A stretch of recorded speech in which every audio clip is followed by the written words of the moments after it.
Namo Bhagavate Vasudevaya Vasudevaya Om Namo Bhagavate Vasudevaya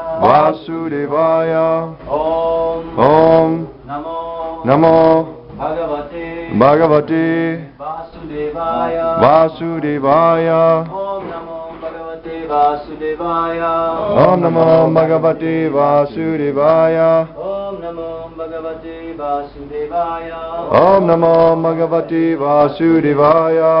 Namo Bhagavate Vasudevaya Om Namo Bhagavate Vasudevaya. Page 373. Chapter 7, verse 8.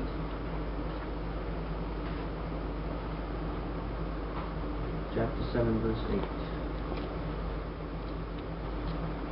Rasoham apsu kaunteya Rasoham apso kandeya Prabhasmi sasisuryayo Prabhasmi sasishuryayo Pranava sarvavedeshu Pranava sarva vedeshu Shabdakhe paurishamnishu Shabdake purusham nashu Rasa Rasa taste taste Aham Aham I I Apsu Apsu in water in water Kaunteya Kaunteya O son of Kunti O son of Kunti Prabha Asmi Prabha Asmi I am the light I am the light Sasi Suryayo Sasi Suryayo in the sun and the moon and in the moon Pranava Pranava the three letters three- A-U-M the three letters A-U-M Sarva Sarva in all in all Vedeshu Vedeshu in the Vedas in the Vedas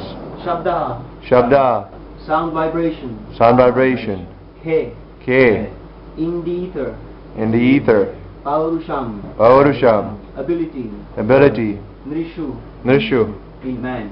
in man. Translation. O son of Kunti, Arjuna, I am the taste of water, the light of the sun and the moon, the syllable Om in the Vedic mantras. I am the sound in ether and ability in man. Purport by His Divine Grace A.C. Bhaktivedanta Swami Prabhupada Ki Jai. This verse explains how the Lord is all-pervasive by His diverse material and spiritual energies.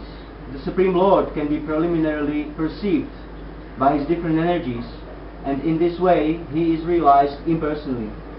As the demigod in the sun is a person and is perceived by His all-pervading energy, the sunshine, similarly the Lord, although in His eternal abode, is perceived by His all-pervading diffusive energies. The taste of water is the active principle of water.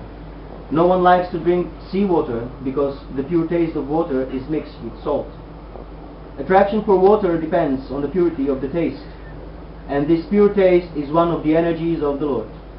The impersonalist perceives the presence of the Lord in water by its taste, and the personalist also glorifies the Lord for His kindly supplying water to quench man's thirst. That is the way of perceiving the Supreme. Practically speaking, there is no conflict between personalism and impersonalism. One who knows God knows that the impersonal conception and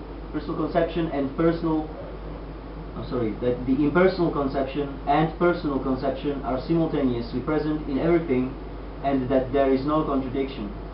Therefore, Lord Chaitanya established His sublime doctrine, Achintya Bheda and Abheda Tattvam, simultaneously one and different. The light of the sun and the moon is also originally emanating from the Brahma-jyoti, which is the impersonal effulgence of the Lord. Similarly, Pranava, or the Omkara, transcendental sound used in the beginning of every Vedic hymn to address the Supreme Lord, also emanates from Him. Because the impersonalists are very much afraid of addressing the Supreme Lord Krishna by His innumerable names, they prefer to vibrate the transcendental sound Omkara.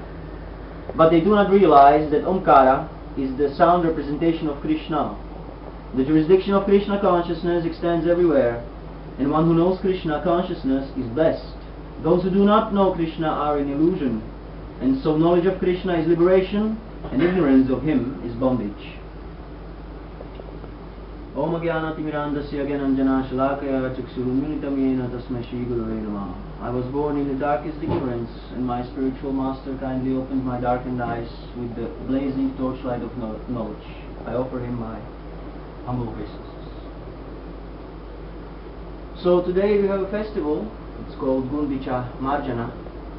Gundicha Mandir is a temple in Jagannath Puri, India.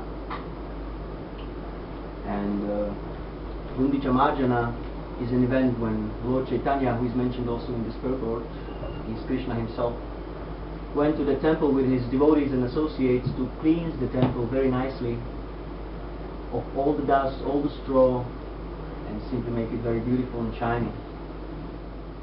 So this verse explains how we can actually perceive God in everything. Then this is Krishna says, I am the sound in ether, I am the taste of water, I am the light of the sun and moon. In the next verses he continues, I am the fragrance of the earth, I am the strength of the strong, I am the penance of the ascetics. Whatever is beautiful in this world, whoever is powerful, whatever intelligence is there manifested, everything, the most sublime, the most perfect, what can we perceive in this world, but also the most subtle. Just like the taste of water. What is the taste of water? Everyone drinks water and he thinks that water has no taste. No, water has taste.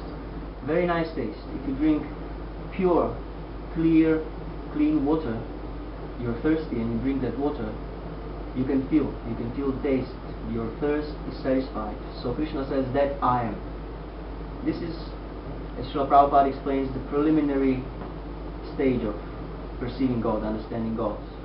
Because God has three features. Impersonal feature, which is all pervasive, extending everywhere.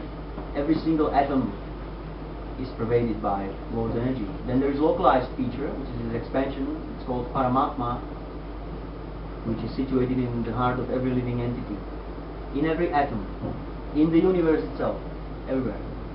And then there is the topmost feature, the highest, the all-inclusive feature, which is called Bhagavan, and that is the supreme personality of God. God is a person. God is not impersonal, not some cloud or some vague, something.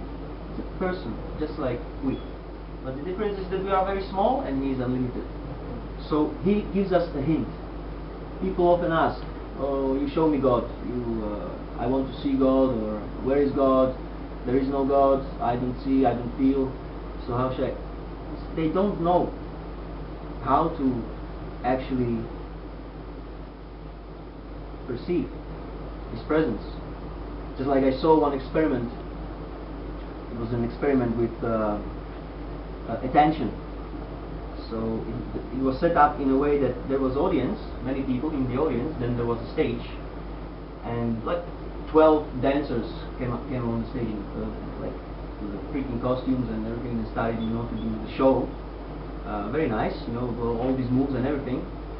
And when the show finished, the guy came on the stage and he asked, "Now, everyone who saw a penguin on the stage, please raise your hand." So everyone's like, "What? Penguin? There was no penguin there." And then they played on the screen. They played again that show, and they told them, "Now, watch out for the penguin." So again, all these dancers were there, and as they were dancing, a guy in a costume of a penguin just walked through the stage in behind, just like that. Everyone could see him, but no one saw. Why? Because they didn't pay attention to him.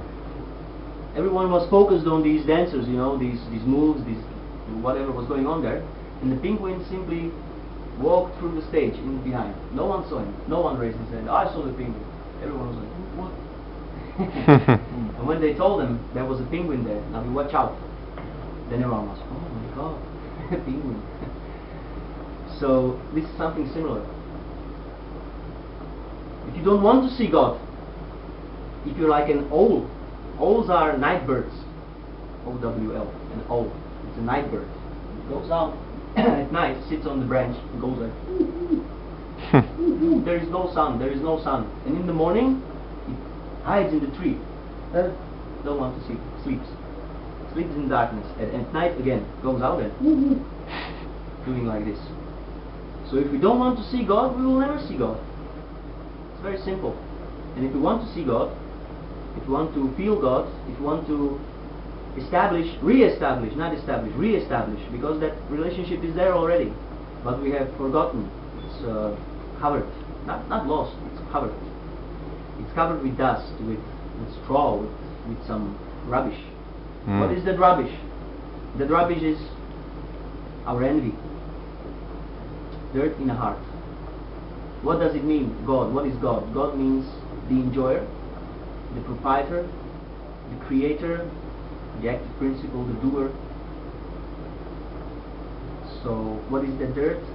Our dirt, our misunderstanding is that I am the enjoyer, I am the creator, I am the controller.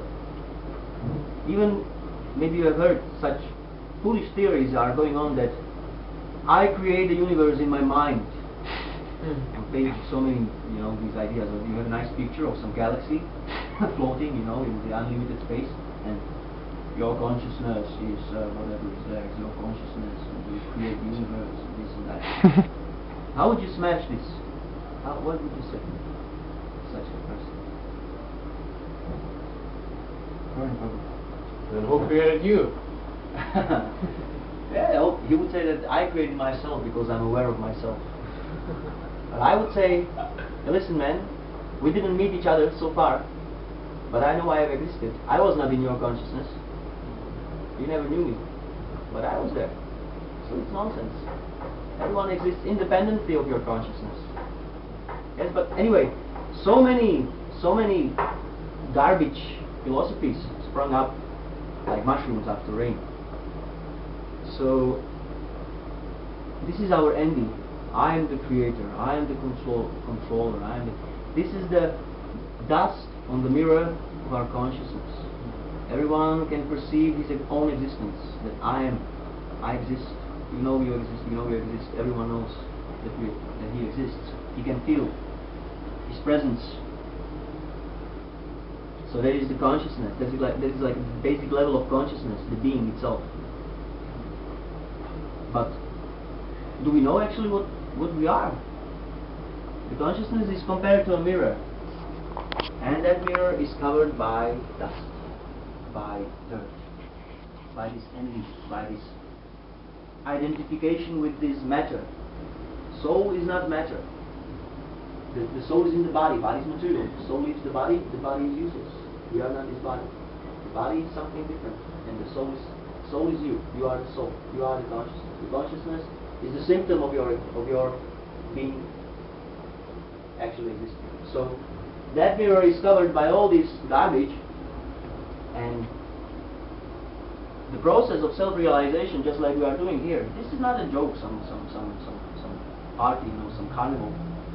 This is the process of self-realization. In this age, very simple, chanting of the holy name of Krishna, just like we did. Hare Krishna, Krishna Krishna, Hare Hare, Hare Rama, Rama Rama, Hare Hare. These are the holy names of Krishna, of God. God is a person, therefore he's got a name. Just like we are persons, we also have a name. Some people say that God cannot have a name. Why not? You have a name and God does not have a name. That means you are more than God. Then God is not God, but you are God. But you are not God because you feel pain, you have to suffer, you are hungry, and you have to die ultimately. There is some higher authority above you. So God means everything which is in our experience and outside of our experience. So this process of chanting Hare Krishna is described as Lord Chaitanya Mahaprabhu, who is an incarnation of Krishna in this age, as Chetudarpana Marjanam. That's like there is Gundicha Marjana today. Marjana means to cleanse, to make it pure, nice, clean. So Chetudarpana Marjanam, cleansing the consciousness, cleansing this dirt, this dust from the mirror. Because when there is dust on the mirror, and you don't know what you are supposed to see in the mirror, when you look into that mirror, you think you are dust. You think you are the dirt. But if you cleanse the mirror, then you look into it and you see your face, you can understand who you actually are.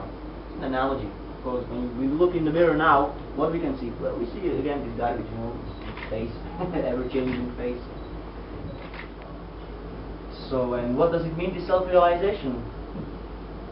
Self-realization is to realize that I am eternal, I never die, this body dies, just like our childhood body, that is gone, it's no more existing, but I am still here, you are still here, you are still here. Your childhood body, when you were born, you know, 50 centimeters, 3 kilograms, where is that body now? It's gone, does not exist. Now you have a completely different body, but you are still the same person. And again, this body will be finished, and in 20 years you will have another body. But you will be still there. You will know. You have the continuity of your existence is there, despite all the changes. That means you are separated from the body. The body is something different. So there is the Sat, the being portion, self-realization. Sat means eternity. Then there is Chit portion. Chit means consciousness, or better to say knowledge. Knowledge. We are all after knowledge. We want to know things. So that is Chit. And there is Ananda. The final portion, Ananda. Ananda means bliss, blissfulness, joyfulness, ecstasy. This is what we're looking for in this material world. Very unfortunately, it's not possible to obtain here, not sit in the Sat, Chit or Ananda, where this body is temporary, this whole world is temporary, it will be finished. We are full of ignorance. We don't know even how our nails on our fingers are growing. Do we know? Do we understand the process of seeing? We look at each other, but do we know what is the seeing actually? What is going on? We don't know. And we are miserable. Just like when we sit here like this for 5 hours, we're going to cry. Pain. The body simply hurts. So we are Satchidananda, Vigraha, individual. But here we are Asat, Achit, Nirananda, just the opposite. So this process of self-realization is to renew, revive that position, Satchidananda Vigraha, to come to the platform of eternity, of knowledge and of blissfulness. So Krishna very mercifully reveals this process in this scriptures from Bhagavad Gita, as it is, presented as it is by our dear most spiritual master, His Divine Grace Srila Prabhupada, who translated these ancient Sanskrit texts to English and gave this explanation. What does it mean? So this book, this one book, contains the absolute truth actually. This is the incarnation of God as well. God has many incarnations, He comes in so many forms. This is one of them, just like we chant these mantras. These are Krishna's words. Matta parataram nanya kinchidasti dhananjaya Mayi sarvamidam protam sutre mani garaiva. O conqueror of wealth, Arjuna, there is no truth superior to me. Everything rests upon me as pearls are strung on a thread. And so on and so on. So Krishna very kindly explains who He is, how to see Him, how to feel Him. Everyone tastes water, everyone drinks, everyone eats the taste, the fragrance, the quenching of thirst, the satisfaction of hunger. Krishna says, I am that. So if we simply, when we drink water, simply remember, oh, I heard from the Bhagavad Gita, from the devotees, so Krishna says, I am the taste of water, I am it. Krishna says, I am. When we see sun in the morning, what is that? Krishna comes, illuminates. This world is darkness. The darkness at night, that is actually the constitutional position of this world. Darkness. You don't see anything. Dark. Therefore He put sun here. So in the morning when the earth turns around again, the sun comes up and we can see, it's a big relief. It's a great relief. The morning is a relief. At night is a relief. Let me sleep. Because everyone's like, discovers himself with blanket and just let me wait this horrible Nightmare. And then in the morning everyone's like, wonderful. So like that, when we see the sun, we should remember Krishna. This is one of the eyes of Krishna, sun. And when the sun sets, moon comes up. There is another eye of Krishna.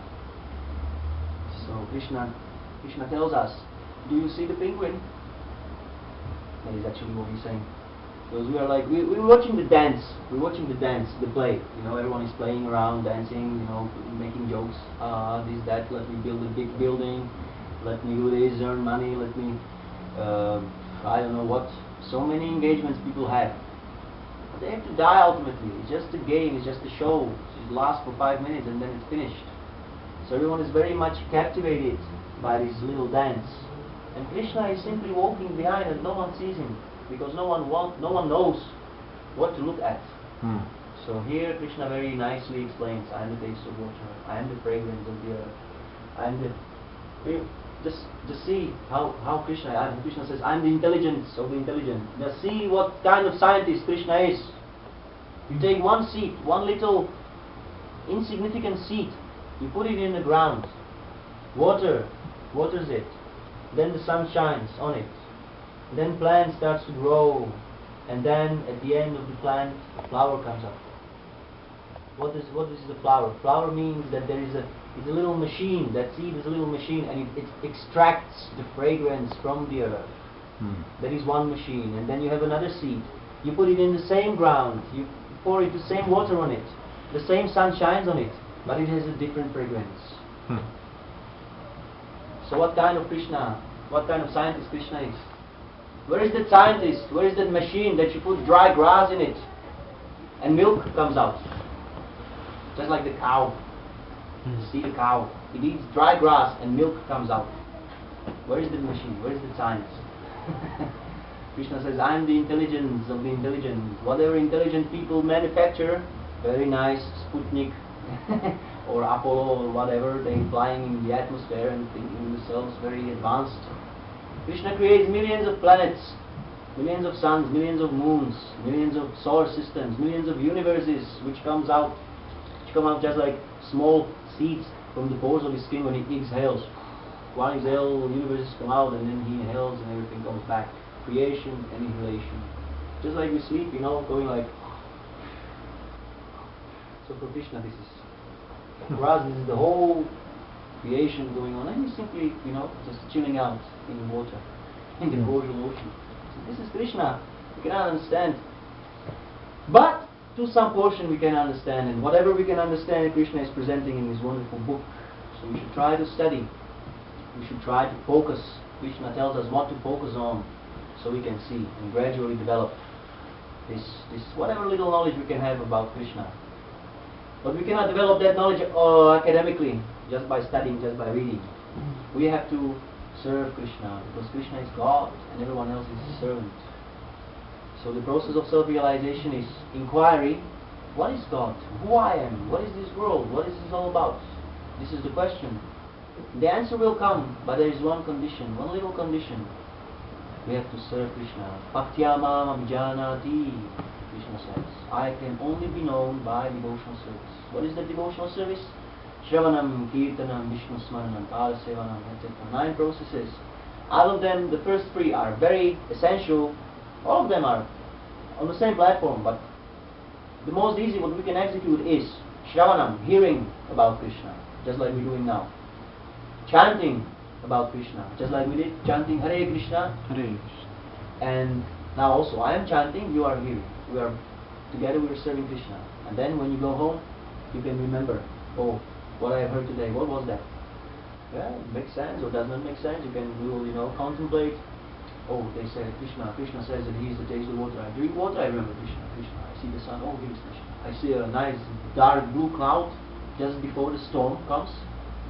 Cloud full of water, heavy clouds, heavy dark, greyish, bluish, blackish clouds. Oh, this is Krishna. This is like the color of the skin, very beautiful, dark complexion. So that is called Smaranam, remembering. And when we hear, when we chant, and when we remember Krishna, that is the Chetodarpana Marjanam process, the cleansing of the mirror. When the sun comes up, you can see the sun, and you can see also yourself. But when there is no sun in the sky, you don't see the sun, and you don't even see your own hand. So simultaneously we have to understand ourselves and Krishna at the same time. That is called self-realization. So chant this Hare Krishna, Krishna Krishna, Hare Hare, Hare Rama, Rama Rama, Hare Hare. Please come to this nice center, Bhakti Yoga temple, to chant Hare Krishna, to hear about Krishna from Bhagavad Gita, from Srimad Bhagavatam. So many literature our spiritual master gave us. We can hear 24 hours and we can never exhaust the source. This lifetime is too short. We will not make it even to read all the books and what to say to understand. But as much as possible we should try. And Krishna is very merciful. If we make one step towards Krishna, Krishna will make 100 steps towards us. He will help us. He's in your heart. He understands what you want, what you think. He knows where you're going. He knows everything. And He simply fulfills the desires. So if we have a little desire to know more about what is this all about, then we have to hear from someone who knows, not from a fool, not from a rascal. Oh, you are the creator of the universe. He will tell you, now give me $20 and you are God. Kick on his face. Right. Right. Prabhupada never says like that. Prabhupada says, you are a fool, you don't know anything, you hear nicely and you chant. Be a little submissive, give up that pride that I know everything, who can teach me. We simply accept all kinds of nonsense authorities, but we are not able to accept or just even to make an experiment. Okay, let me hear this. What is that?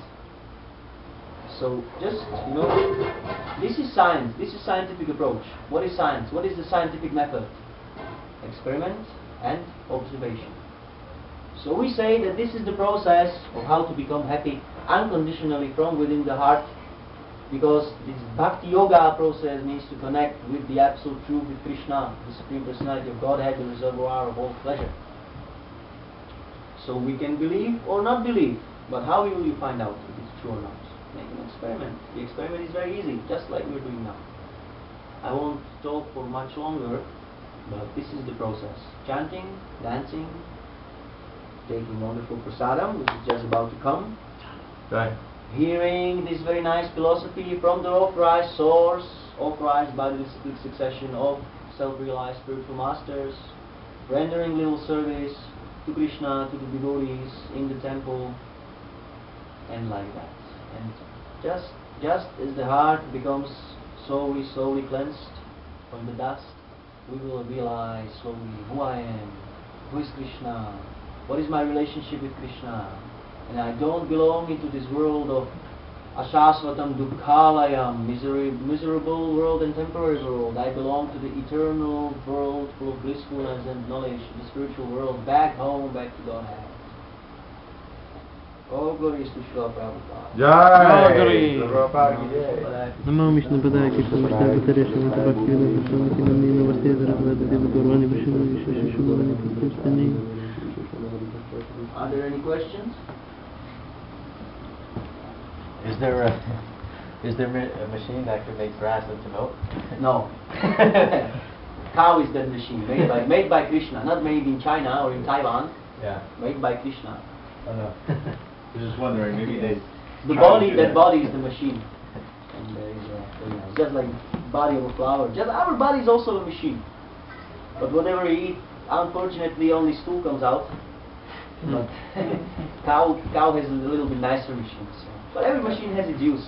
This machine is made for self-realization. That is the purpose of this machine. Not to give milk.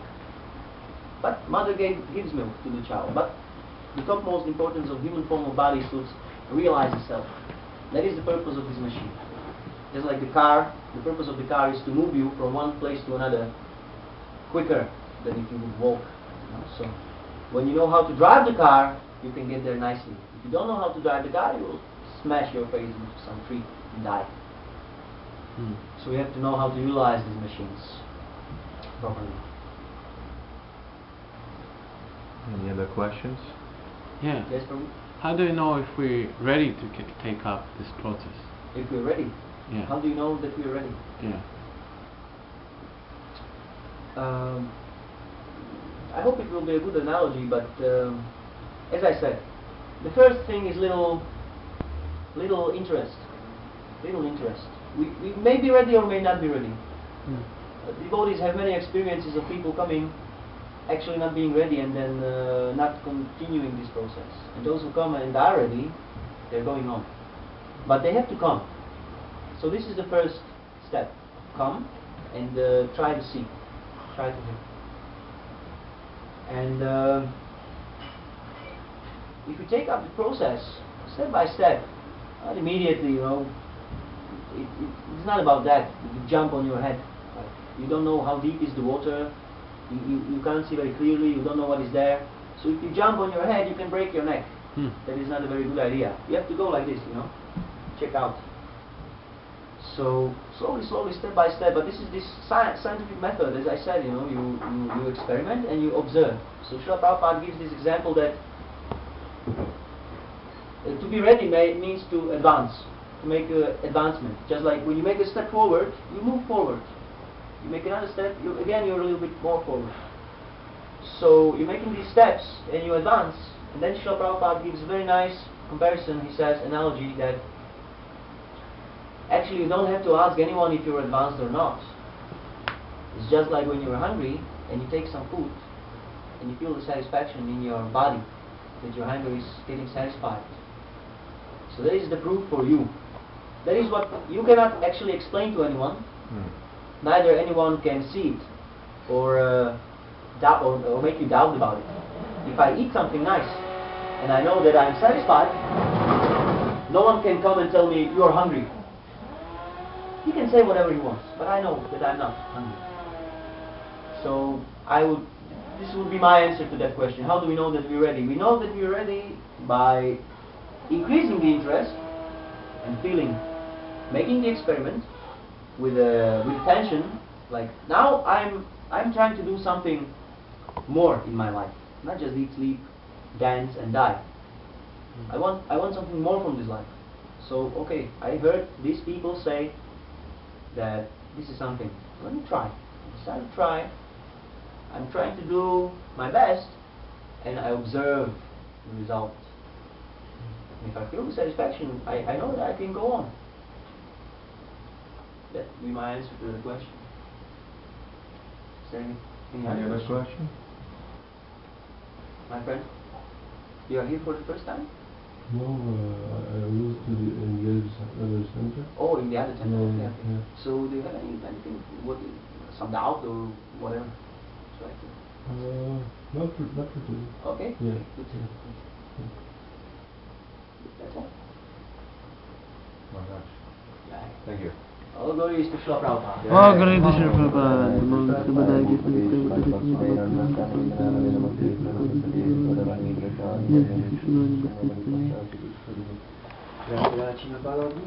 Jai. So and now we're gonna go home.